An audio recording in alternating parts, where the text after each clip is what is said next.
Hello student. Grammar के इस course में हम लोग इंग्लिश के ग्रामर को बिल्कुल बेसिक लेवल से स्टार्ट करेंगे और उसके बाद इजी लेवल रखेंगे और उसके बाद उससे टफ लेवल और उसके बाद हम लोग बिल्कुल एडवांस ग्रामर तक पढ़ेंगे।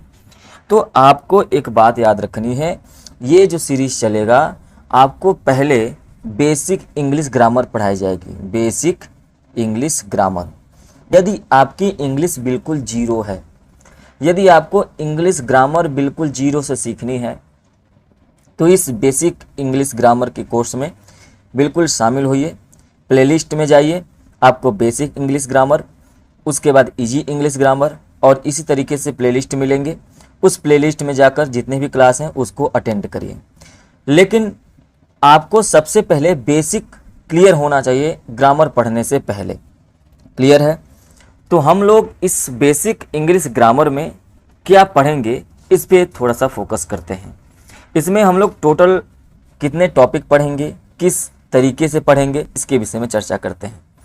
ठीक है, चलिए ध्यान से देखिए। हम लोग इस चैप्टर में, इस कोर्स में टोटल 27 चैप्टर पढ़ने वाले हैं, जिसमें बिल्कुल जीरो लेवल से चीज़ों को पढ़ाई जाएगी। तो सबसे पहले हम लोग चैप्टर पढ़ेंगे लेटर्स, कि मतलब लेटर्स क्या होता है, अक्षर क्या होता है। यदि आप सीबीएसई बोर्ड के स्टूडेंट हैं या यूपी बोर्ड के स्टूडेंट हैं, कोई फ़र्क नहीं पड़ता है, आपको बस ग्रामर आनी चाहिए। यदि आपको ग्रामर नहीं आता है तो आप इसको देखिए, क्लास को, बिल्कुल ग्रामर आपका एकदम 100% गारंटी के साथ ग्रामर आपका सही हो जाएगा। लेकिन आपको पर्टिकुलर रेगुलर एक बेसिक तरीके से एडवांस लेवल तक जाते जाते सभी क्लास को अटेंड करना है, बस। क्लियर है? तो चलिए हम इसके टॉपिक के विषय में जानते हैं कि हम लोग कौन कौन से टॉपिक इस बेसिक इंग्लिश ग्रामर के कोर्स में देखेंगे। तो पहला मैंने आपको बताया कि लेटर्स। दूसरा चैप्टर हम लोग पढ़ेंगे वॉवेल्स एंड कंसोनेंट। तीसरा होगा हम लोगों का वर्ड्स। चौथा हम लोग वाक्यों को पढ़ेंगे, सेंटेंसेस को पढ़ेंगे, पार्ट ऑफ स्पीच उसके बाद देखेंगे।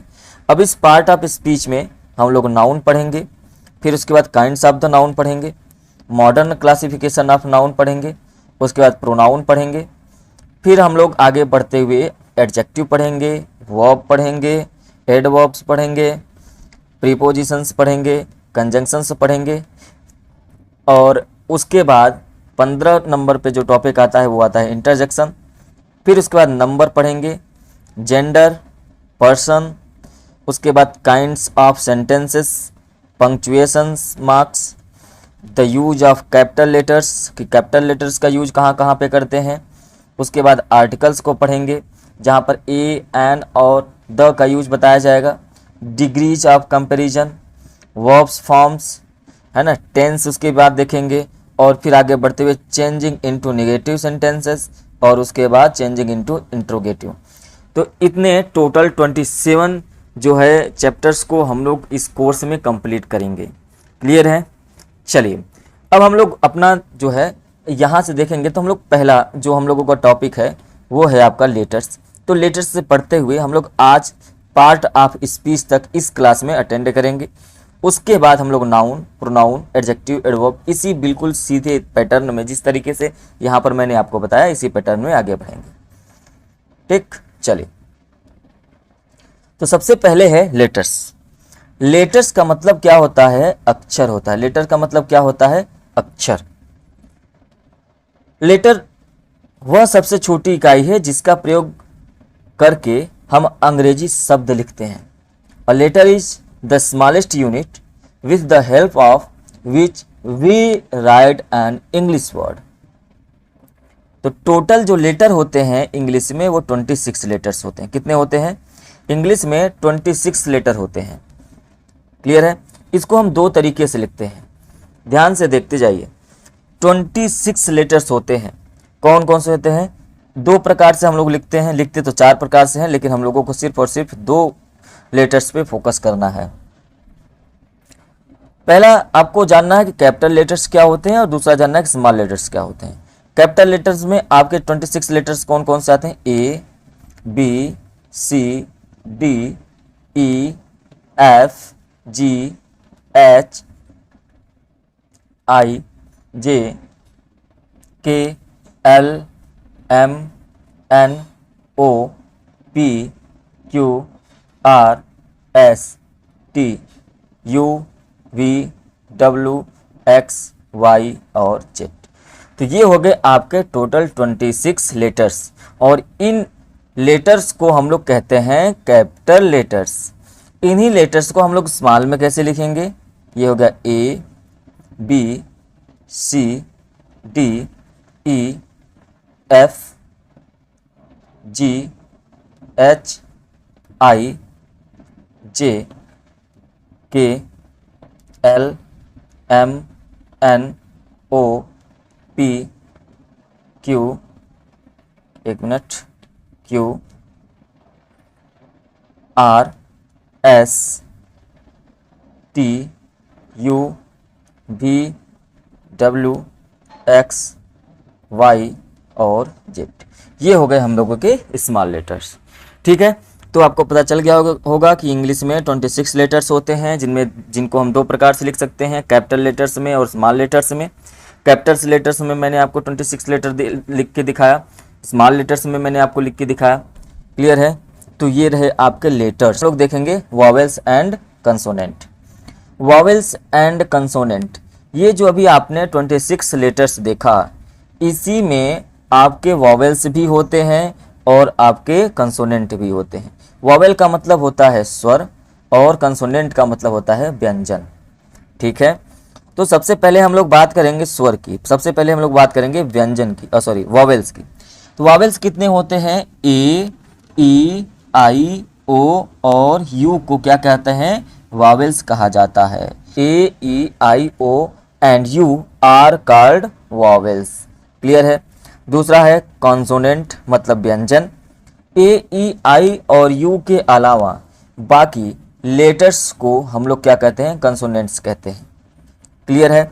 ऑल द लेटर्स एक्सेप्ट, ये जो एक्सेप्ट है इसका मतलब होता है अलावा। क्या होता है? अलावा।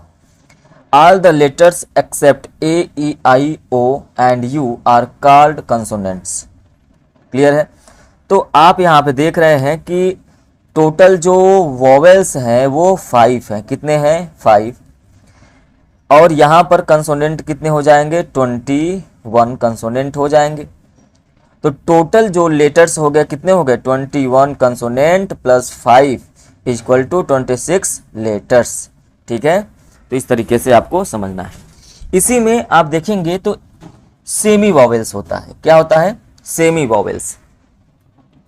W और Y को सेमी वॉवेल्स कहा जाता है। किसको कहा जाता है? W और Y को सेमी वॉवेल्स कहा जाता है। ये जब शब्द के शुरू में आते हैं तब ये कंसोनेंट कहलाते हैं। कोई भी वर्ड आपको लिखा गया, जैसे यहाँ पे लिखा गया यंग और यहाँ पे लिखा गया माई, तो जब भी ये कौन?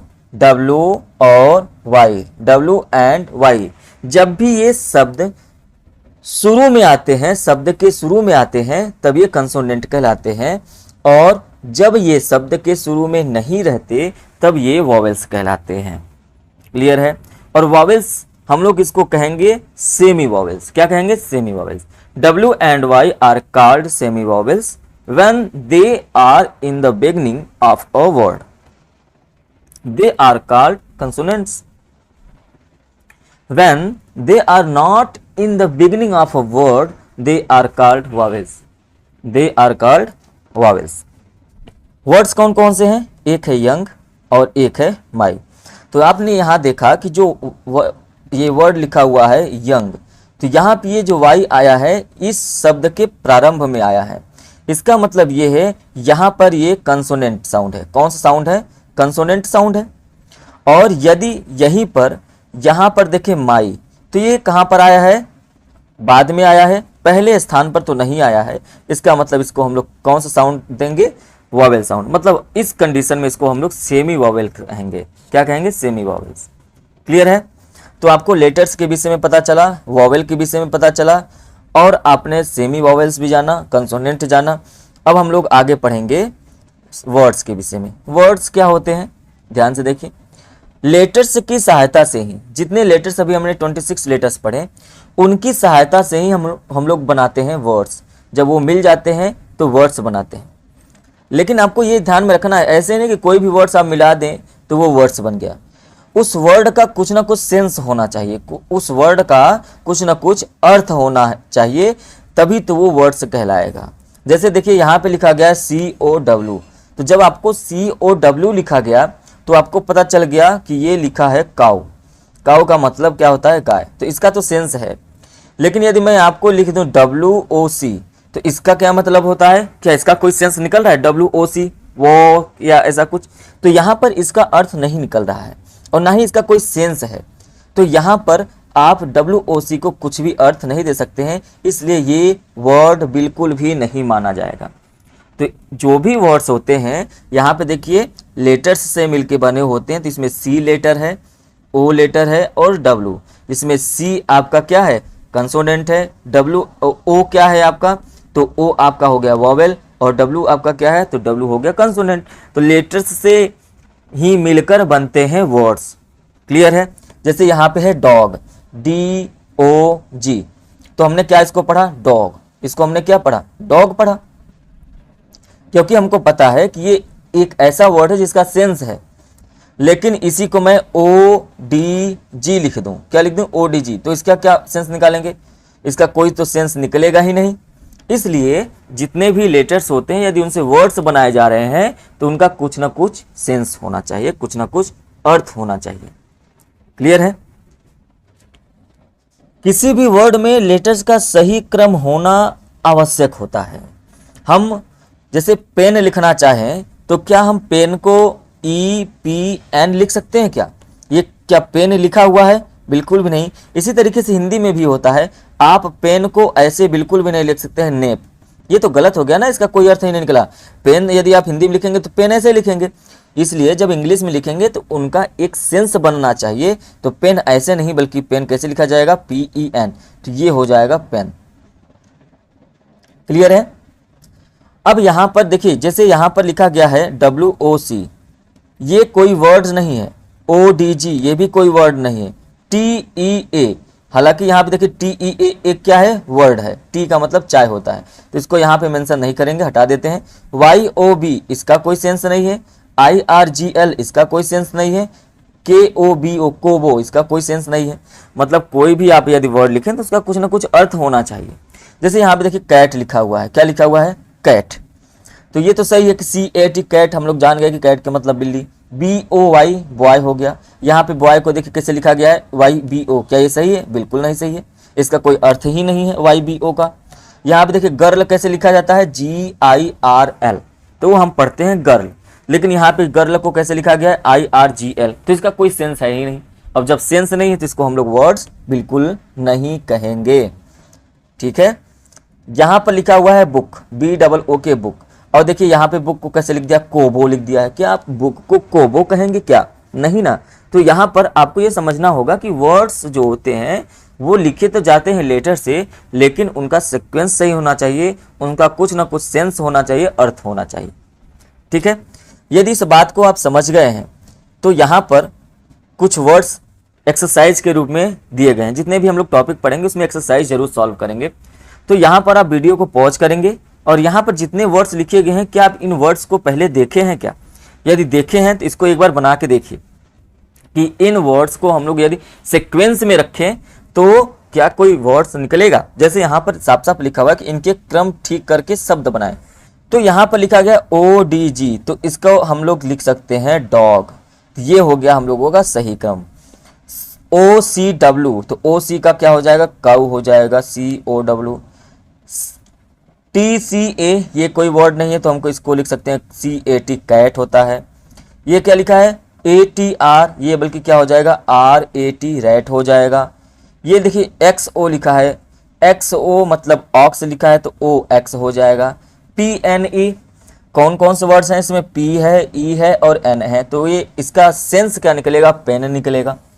यहाँ पे क्या है? YBO, अभी मैंने ये बताया कि ये क्या लिखा हुआ है? बॉय। अब यहाँ पे लिखा है TMA, तो कौन कौन से वर्ड हैं? M है, A है और T है। मैट का मतलब चटाई हो गया। यहाँ पर कूब KOOB लिखा हुआ है तो इसको हम लोग कूब नहीं बल्कि क्या कहेंगे, बुक कहेंगे। सेंस इसका आप सही हो गया। यहाँ पे SCHOLO, ये क्या, स्कोलो, स्कोलो नहीं होता है, स्कूल होता है, तो SCHOOL हो जाएगा स्कूल। MOTHRE, मदर, ये मदर नहीं लिखा है, इसका कोई सेंस नहीं, तो इसको हम लोग सही कैसे करेंगे, MOTHER, ये हो गया अभी को सही। यहाँ पे IRGL है तो इसको कैसे लिखेंगे, GIRL। IKN लिखा हुआ है, इंक होता है INK। TPO, ये पॉट लिखा है, POT हो जाएगा। GODO, गोडो नहीं, गुड होगा, GOOD। SAS, ये क्या लिखा हुआ है, तो इसको आप बना सकते हैं ASS करेंगे, S का मतलब गधा होता है। अब इसके बाद WATRE, वाटर का स्पेलिंग ये नहीं होता है, WATER वाटर होता है। तो ये हम लोग कर दिए वर्ड्स को पहचानने के लिए और वर्ड्स को एक सेंस में लगाने के लिए, ठीक है। चलिए, तो ये रहे आपके वर्ड्स, और अगले हम बात करेंगे सेंटेंस के। सेंटेंस का मतलब वाक्य होता है कोई भी शब्द या शब्दों का एक ऐसा समूह जिससे पूरा अर्थ निकले। कोई भी शब्द हो या शब्दों का कोई ऐसा समूह हो जिससे पूरा अर्थ निकले, और वो कहलाएगा sentence. A word or a group of words which makes complete sense is called a sentence. तो यहाँ पर आप देख रहे हैं तो लिखा हुआ है अ वर्ड, मतलब एक भी शब्द हो सकता है, और अ ग्रुप ऑफ वर्ड्स मतलब वर्ड्स मतलब शब्दों का समूह भी हो सकता है। शब्द आपके लेटर से मिलके बनते हैं, तो यहाँ पर आपको एक चीज क्लियर हो जाना चाहिए कि जो लेटर होते हैं, ये लेटर्स मिल जाते हैं तो आपके बनाते हैं वर्ड्स। क्या बनते हैं, वर्ड्स बन जाएंगे। और जब ये वर्ड्स मिल जाते हैं तो बनाते हैं सेंटेंस। क्या बनाते हैं, सेंटेंस। तो इस क्रम को आप बिल्कुल याद रखिएगा कि जब लेटर्स मिलते हैं तो वर्ड्स मिलता है, और जब वर्ड्स मिल जाते हैं तो सेंटेंस मिलता है। एक भी वर्ड है तो भी वो सेंटेंस बन सकता है, एक से ज्यादा वर्ड है तो भी बन सकता है ना। जैसे यहाँ पे लिखा हुआ है गो, गो का मतलब क्या होता है, जाओ। अच्छा, किसी से आपसे कहा गया गो मतलब जाओ, तो आपको पता चल गया ना कि वहां पे उसका अर्थ है कि जाओ। वो हमसे कह रहा है कि यू गो, तुम जाओ, तुम जा सकते हो। तो ऐसे में ये एक वाक्य बन रहा है कि जाओ। फिर है कम, मतलब आओ। तो ये एक भी वर्ड से आपका सेंटेंस का निर्माण हो सकता है। कम हियर, यहां आओ, दो वर्ड्स हैं तो भी आपका सेंटेंस हो गया। यहां पे देखिए मोर देन वन है, अ ग्रुप ऑफ वर्ड्स है। आई ईट अ मैंगो, मैं आम खाता हूं। आई ईट अ मैंगो, मैं आम खाता हूं, ये भी आपका एक क्या आ गया, सेंटेंस हो गया। व्हाट इज योर नेम, तुम्हारा क्या नाम है, ये भी एक प्रकार का सेंटेंस है। व्हाट आर यू डूइंग, तुम क्या कर रहे हो, ये भी आपका सेंटेंस है। क्लियर है। किसी भी सेंटेंस में शब्दों का सही क्रम होना बहुत ही आवश्यक है। जैसे आपको सेंटेंस दिया है आई गो टू स्कूल, क्या दिया है, आई गो टू स्कूल, तो इसके बदले में आई स्कूल गो टू नहीं लिखेंगे। आप जब part of sentence, kinds of sentence पढ़ेंगे तो वहां पर मैं आपको बताऊंगा कि सेंटेंस लिखने का सही तरीका क्या होता है, कब सब्जेक्ट आता है, कब वर्ब आता है, कब आपका ऑब्जेक्ट आता है। तो ऐसे में आपको ये समझ में आ जाएगा। लेकिन अभी फिलहाल आप ये जानिए कि सेंटेंस जो होता है वो एक वर्ड से भी मिलकर बन सकता है और मोर देन वन वर्ड्स भी हो सकते हैं। तो यहाँ पर आई गो टू स्कूल ये तो सही लिखा है, लेकिन इसका क्रम जो होगा आई स्कूल गो टू नहीं करेंगे, ये लिखना गलत होता है। जितने भी सेंटेंस आप लिखें उसके पहले लेटर को हमेशा कैपिटल लिखना होता है। जो पहला लेटर होगा वो हमेशा कैसा होगा, कैपिटल होगा। पहला जितने भी सेंटेंस होंगे उसका पहला लेटर कैपिटल होगा। चलिए इसको हम लोग इस एक्सरसाइज नंबर 2 में सॉल्व करके देखते हैं। तो मैं आपको अभी एक एग्जाम्पल बता रहा हूं, उसके बाद आप वीडियो पॉज करेंगे और इस एक्सरसाइज को अपने से सॉल्व करेंगे।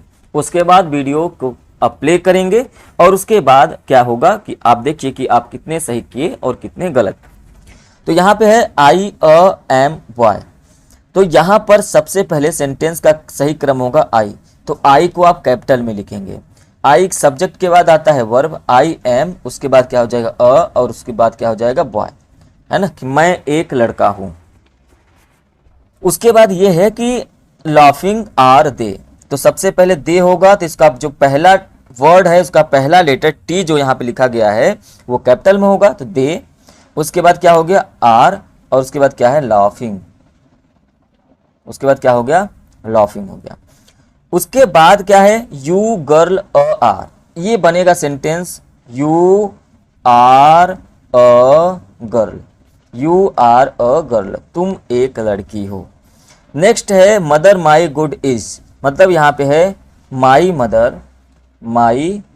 Mother is good, my mother is good हो जाएगा।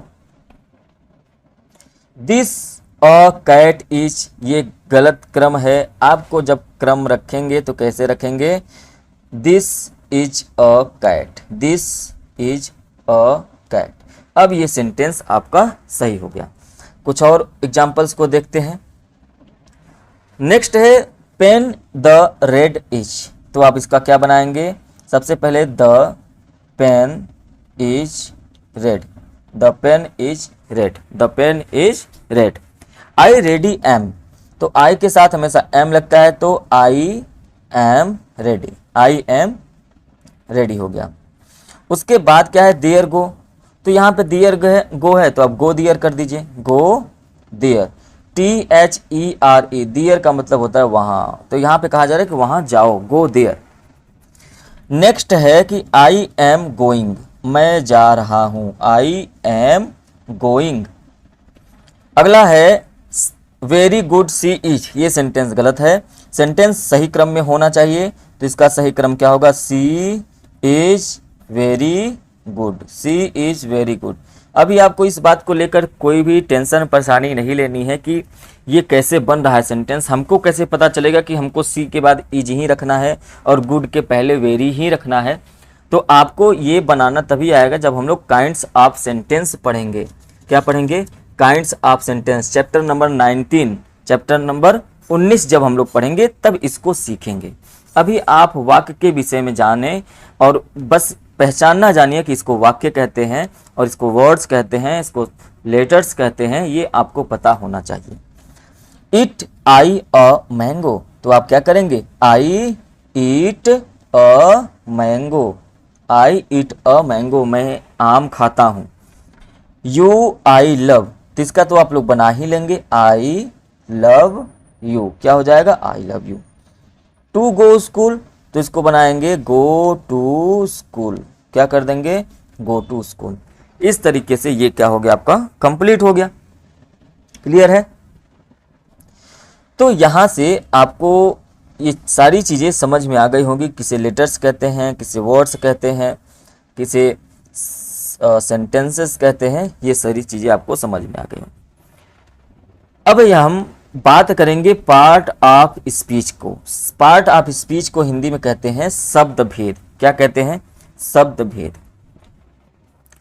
अंग्रेजी के जितने भी शब्द हैं, अंग्रेजी के जितने भी शब्द हैं उनको वाक्यों में कार्य एवं प्रयोग के विचार से 8 भागों में बांटा गया है। इनमें से प्रत्येक भाग को हम लोग क्या कहते हैं, पार्ट ऑफ स्पीच। जितने भागों में बांटा गया है सभी भागों को हम लोग कहते हैं पार्ट ऑफ स्पीच। क्या कहते हैं, part of speech. All the English words are divided into 8 groups according to the work they do is a sentence. Each group is called part of speech. Part of speech कौन कौन से होते हैं, noun, noun का मतलब संज्ञा। Pronoun, pronoun का मतलब सर्वनाम। एडजेक्टिव, एडजेक्टिव का मतलब विशेषण। वर्ब मतलब क्रिया। एडवर्ब क्रिया विशेषण। प्रीपोजिशन संबंध बोधक अव्यय। कंजंक्शन समुच्चय बोधक अव्यय। और इंटरजेक्शन का मतलब होता है विस्मयादि बोधक अव्यय। तो नाउन में हम लोग पढ़ेंगे नाउन के विषय में, उसके बेसिक चीज़ों को देखेंगे। प्रोनाउन को प्रोनाउन के विषय में बेसिक चीज़ें देखेंगे। Adjective, verb, adverb, preposition, conjunction, interjection, इन सब के बेसिक चीज़ों को देखेंगे हम लोग। क्लियर है। चलिए तो सबसे पहले हम लोग जान लेते हैं कि noun, pronoun, adjective, verb, adverb, preposition, conjunction और इंटरजेक्शन किसे कहते हैं, और उसके बाद हम लोग चैप्टर को स्टार्ट करेंगे। किसे कहते हैं, क्लियर है? तो चलिए इन पार्ट ऑफ स्पीच के विषय में जानते हैं। सबसे पहले है नाउन। नाउन का मतलब होता है संज्ञा। किसी व्यक्ति या जानवर या स्थान या वस्तु के नाम को हम लोग नाउन कहते हैं। A noun is the name of a person, animal, place और थिंग।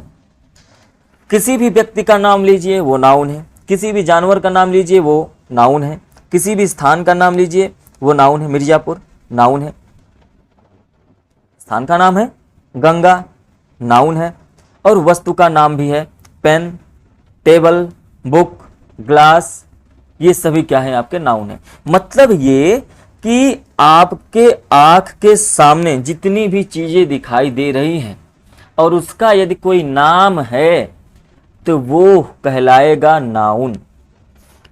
अब आपके आंख के सामने या तो कोई वस्तु दिखाई देगा, या तो कोई स्थान दिखाई देगा, या तो कोई जानवर होगा, या तो कोई व्यक्ति होगा, और कुछ भी दिखाई दे रहा है तो वो आपका क्या होगा, नाउन। कभी कभी ऐसा भी होता है कि जो नहीं दिखाया जाता है आप उसको फील कर सकते हैं, महसूस कर सकते हैं, वो भी नाउन है। क्यों? क्योंकि नाउन का मतलब होता है नेमिंग वर्ड, मतलब वहां पे उसका नाम होना चाहिए। जैसे हम सपना देखते हैं ना, हम ड्रीम देखते हैं, सपना देखते हैं, तो सपना हम लोग उसका जो देख रहे हैं जिस एक्शन को, मान लीजिए आज रात में मैंने देखा एक सांप है जो चल रहा है पैदल, वो भी उसके 2 पैर हैं और 2 हाथ, तो मैंने ये एक्शन देखा कि सांप जो है अपने पैरों पे चल रहा है। लेकिन आपको ये जो एक्शन हुआ इसका नाम आपने क्या दिया, ड्रीम, सपना, स्वप्न, तो इसको हमने नाम दे दिया और वही नाम क्या कहलाया, नाउन। तो आपके सामने जब भी स्वप्न की बात होगी, ड्रीम की बात होगी, आपको तुरंत क्लियर हो जाएगा अच्छा ये क्या है, नाउन है। अच्छा यहां पर देखिए किसी व्यक्ति, जानवर, स्थान या वस्तु, इसके विषय में हम लोग अच्छे से पढ़ेंगे नाउन के विषय में, नाउन चैप्टर में। तो राम एक नाम है, वो भी मोहन, सोहन, सीता, गीता, ये सभी व्यक्ति के नाम हो गए। कैट, डॉग, ये सभी क्या किसके नाम हो गए, जानवर के। पटना, दिल्ली, ये स्थान के नाम हो गए। पेन, टेबल, बेंच, ये किसके नाम हो गए, आपके वस्तु के नाम हो गए। तो इसको हम लोग नाउन कहते हैं। नेक्स्ट है हम लोगों का प्रोनाउन। प्रोनाउन का मतलब सर्वनाम। प्रोनाउन वह शब्द है जो किसी नाउन के बदले प्रयुक्त होता है। प्रोनाउन क्या है, प्रोनाउन वह शब्द होता है जो किसी नाउन के बदले में प्रयोग होता है। मतलब जहां जहां पर नाउन होगा वहां पर प्रोनाउन भी होगा। किसी भी वर्ड में यदि नाउन है, यदि वो वर्ड नाउन है तो उसके लिए हम प्रोनाउन का प्रयोग कर सकते हैं। और जो प्रोनाउन होता है वो नाउन के स्थान पर प्रयोग करने के लिए ही आता है। कौन कौन से प्रोनाउन होते हैं, जैसे I, we, you, he, she, it और दे। क्लियर? आगे बढ़ते हैं। आगे एडजेक्टिव। एडजेक्टिव वह शब्द है जो किसी नाउन या किसी प्रोनाउन की विशेषता को बताता है। An adjective is a word that qualifies a noun और अ प्रोनाउन। जैसे आपने कहा गुड, अच्छा गुड किसके विषय में बताया गया? गुड क्या होगा, कोई वस्तु हो सकता है, कोई आर्टिकल हो सकता है, या कोई व्यक्ति हो सकता है, या कोई जानवर हो सकता है। आपने कहा गुड डॉग, इसका मतलब वो डॉग क्या है, गुड है। डॉग एक नाउन है क्योंकि उसका नाम है डॉग, नाम हो गया तो वो नाउन हो गया। किसी भी चीज का नाम है तो वो नाउन है, डॉग नाउन हो गया। और नाउन के विषय में बताया जा रहा है कि वो गुड है, अच्छा है, इसका मतलब ये जो गुड लिखा हुआ है ये एडजेक्टिव हो गया। क्यों? क्योंकि अभी आपने पढ़ा ना, किसी भी नाउन के या प्रोनाउन के विषय में विशेषता बताए तो वो आपका कहलाता है एडजेक्टिव कहलाता है। Bad, you are a bad boy, लड़का क्या है, बॉय एक नाउन है तो इसका मतलब वो बैड हो गया, ये एडजेक्टिव हो गया। Beautiful, flower, healthy, red car, white car, big, small, tall, face, ये सभी क्या हैं, एडजेक्टिव हैं जब भी नाउन के विषय में विशेषता बताई जाएगी। नेक्स्ट है वर्ब। वर्ब वह शब्द है जिससे किसी काम के करने, दशा या स्वामित्व का बोध होता है। मतलब किसी काम का करना मतलब एक्शन दिखाएगा। दशा मतलब उसका जो स्टेट है वो दिखाएगा। और स्वामित्व का मतलब होता है पोजीशन उसका क्या है। मतलब a verb is a word which shows an action, state और पोजीशन। जैसे आपने कहा इट, इट का मतलब क्या होता है खाना। आप क्या कर रहे हैं, खाना खा रहे हैं, कुछ भी खा रहे हैं, तो खाना क्या हो गया, एक्शन, आप वो इट कर रहे हैं। प्ले खेलना, क्रिकेट खेल रहे हैं तो एक्शन कर रहे हैं, तो ये एक्शन हो गया। कम आना, गो जाना, ये सभी क्या है, एक्शन वर्ब है। Is, am, are, was, were, has, have, had, shall, will, can, could, should, would, ये सभी क्या होते हैं, वर्ब होते हैं। क्लियर है। आगे बढ़ते हैं और इसके बाद देखेंगे एडवर्ब। ये है एडवर्ब। एडवर्ब का हिंदी होता है क्रिया विशेषण। एडवर्ब वह शब्द है जो किसी वर्ब की या एडजेक्टिव की या दूसरे एडवर्ब की विशेषता को बताता है। मतलब ये है, जैसे आपने देखा कि नाउन के विषय में विशेषता बताई गई, कौन बताया, एडजेक्टिव बताया। तो हम लोगों ने एडजेक्टिव के परिभाषा में ये देखा कि एडजेक्टिव जो होता है वो नाउन की विशेषता, सिर्फ और सिर्फ नाउन या प्रोनाउन की विशेषता। लेकिन अदर जो पार्ट ऑफ स्पीच बच गए, जैसे वर्ड, एडजेक्टिव, एडवर्ब, ये सभी की विशेषता कौन बताएगा, तो ये सभी की विशेषता जो है वो एडवर्ब बताता है। An adverb qualifies a verb and adjective और अनदर एडवर्ब। जैसे slowly, carefully, very. Clear. Preposition संबंध बोधक अव्यय। प्रीपोजिशन वह शब्द है जो प्रायः किसी नाउन या प्रोनाउन के पहले आकर उस नाउन या प्रोनाउन के का संबंध वाक्य में प्रयुक्त किसी अन्य शब्द या शब्दों को कराता है। Preposition is a word usually placed before a noun और a pronoun to show its relation to some other word या वर्ड्स इन द सेंटेंस। जैसे है टू, तो आपने सेंटेंस पढ़ते पढ़ते कहीं ना कहीं देखा होगा टी ओ, तो इसको कहते हैं प्रीपोजिशन। बी वाई बाई मतलब प्रीपोजिशन। ओ एफ ऑफ का मतलब प्रीपोजिशन हो गया। आई एन इन का मतलब प्रीपोजिशन हो गया। फ्रॉम प्रीपोजिशन है, टू प्रीपोजिशन है, इनटू हो गया, ठीक है, ऑन हो गया, अपॉन हो गया, बहुत सारे प्रीपोजिशन होते हैं। तो प्रीपोजिशन चैप्टर में उसको क्लियर करेंगे। नेक्स्ट है हम लोगों का कंजंक्शन। कंजंक्शन क्या होता है, समुच्चय बोधक अव्यय। समुच्चय बोधक अव्यय मतलब कंजंक्शन वो होता है ना जो शब्दों या वाक्यों को जोड़ता है। किसको जोड़ता है, शब्दों या वाक्यों का। यदि दो शब्दों को आपस में जोड़ना हो, जैसे राम, आपने कहा राम और श्याम घर गए, तो राम और श्याम को जोड़ना है तो आप बीच में और लगाएंगे ना, एंड। तो राम एंड श्याम, तो राम भी एक नाउन है, एक वर्ड है, और श्याम भी एक वर्ड है। तो दोनों वर्ड को जब आप जोड़ना चाहें तो जो एंड वर्ड का जो प्रयोग कर रहे हैं, यही जो एंड है यही कहलाता है कंजंक्शन। मतलब आप यदि दो वर्ड को जोड़ रहे हैं तो कंजंक्शन का प्रयोग करते हैं। यदि आप दो सेंटेंसेस को जोड़ रहे हैं, दो वाक्यों को जोड़ रहे हैं, तो भी आप किसका प्रयोग करेंगे, कंजंक्शन का। और conjunction is a word which joins, join किसको किसको ज्वाइन करता है, किसको किसको ज्वाइन करता है, वर्ड्स और सेंटेंसेस, वर्ड्स और सेंटेंसेस टुगेदर, साथ में जोड़ने का काम। बहुत सारे कंजंक्शन होते हैं, जैसे एंड हो गया, बट हो गया, और हो गया, ये तो कंजंक्शन कहलाते हैं। नेक्स्ट है इंटरजेक्शन। इंटरजेक्शन का मतलब विस्मयादि बोधक अव्यय। इंटरजेक्शन वो शब्द होता है जिससे आकस्मिक मतलब अचानक, सडन, क्या मिल जाए आपको, खुशी मिल जाए या दुखी मिल जाए, दुख हो जाए, आश्चर्य हो जाए, या किसी से नफरत हो जाए, घृणा हो जाए। तो जब ऐसा भाव आपके अंदर आता है अचानक से, तो उसे हम लोग इंटरजेक्शन सेंटेंस के अंतर्गत रखते हैं, इंटरजेक्शन कहते हैं, इंटरजेक्शन वर्ड। जैसे आपने कहा ओह बहुत, जैसे मान लीजिए आपके सामने कोई व्यक्ति जो है वो गिर गया सीढ़ियों पर से, तो आपको दुख होगा, तो कहेंगे ओह वो गिर गया। या तो कहेंगे अलास, अलास जो वर्ड होता है वो दुख के लिए यूज होता है, किसके लिए, दुख के लिए, सैडनेस के लिए यूज होता है अलास वर्ड। आप पेन में हो, दर्द में हो, तो आह का यूज होता है। ओ का यूज कब होता है, ओ का यूज होता है या तो फिर ओ का आप कभी भी आश्चर्य से भी कर सकते हैं, दुखी होने पर भी कर सकते हैं, खुशी होने पर ओ कर सकते हैं। हेलो, हुर्रा, ऐसे जो वर्ड्स होते हैं इसको कहा जाता है interjection. And interjection is a word which expresses some sudden feeling और इमोशंस। क्लियर है? तो यहाँ तक हम लोगों ने परिचय देखा कि हम लोगों ने देखा कि क्या होता है वर्ड, क्या होता है लेटर, क्या होता है आपका part of speech, sentence. Next class में हम लोग नाउन को देखेंगे और बिल्कुल बेसिक तरीके से जानेंगे कि कौन कौन से नाउन होते हैं, क्या नाउन हो सकता है। क्लियर है? चलिए आज के लिए बस इतना ही। मिलेंगे हम लोग अब नेक्स्ट क्लास में नाउन के साथ। Thank you, have a nice day.